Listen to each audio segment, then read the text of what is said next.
chose to do my project on rockstar CEOs, specifically looking at CEO compensation. Everyone's goal sometime in their life is to make a lot of money, but only a few have the opportunity. I will be covering the government's role and responsibilities in regulating packages, as well as positive and negative arguments to compensation packages. Questions that I will be answering are: what is the job of the government in regards to CEO compensation? Is CEO performance worth hundreds of millions of dollars in compensation each year? Are the shareholders happy with how much the CEO of the company is earning? First, I would like to go over some of the pressures of being a CEO. They are on constant overwatch from the board of directors, and they have constant goal of pleasing the shareholder, as well as keeping up with other companies in their industry. The government has the option to increase restrictions, increase disclosure of compensation packages to employees, and intervene with salary caps. First, legislation restrictions are often ineffective, but some good ideas are eliminating the golden parachute, which is given to CEOs after they lose their job, lower the cap on executive pay that they claim on taxes, limit the total compensation the employee can get, and also the Sarbanes-Oxley Act of 2002 states that CEO and CFOs are to sign off on all financial data, saying that to the best of their knowledge it is all true. Another option for Congress is to increase the disclosure. This would require more justification for compensation packages, retirement, and severance agreements.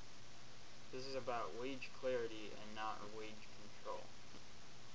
This will take the pressure away from the board of directors who want to keep the executives happy as well as keep their seat on the board.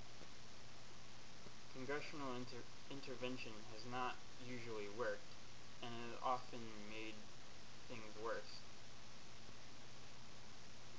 The reason that the Congress wants to intervene is to increase the shareholder vote so they have their voices heard.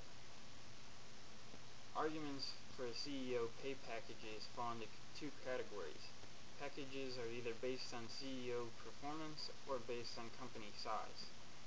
The CEO for Disney, for example, has a large control of a large company and with many employees.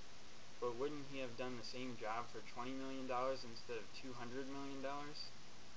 Often the base salary is only a fraction of these total benefits.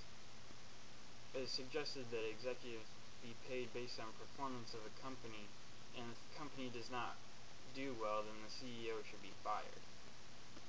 Company size argument states that CEO should be based on the amount of assets and employees a company has. The goal is to be fair and equal, but companies often pay a lot of money for risking the long-term value of the company if the CEO fails. My conclusions and recommendations for this project is that CEO should be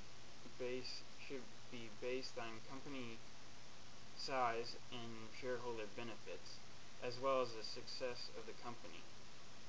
Congress should have some regulation in CEO compensation through salary caps or other regulations. Companies should also have higher disclosure rates to shareholders and employees on CEO incentives and compensation packages.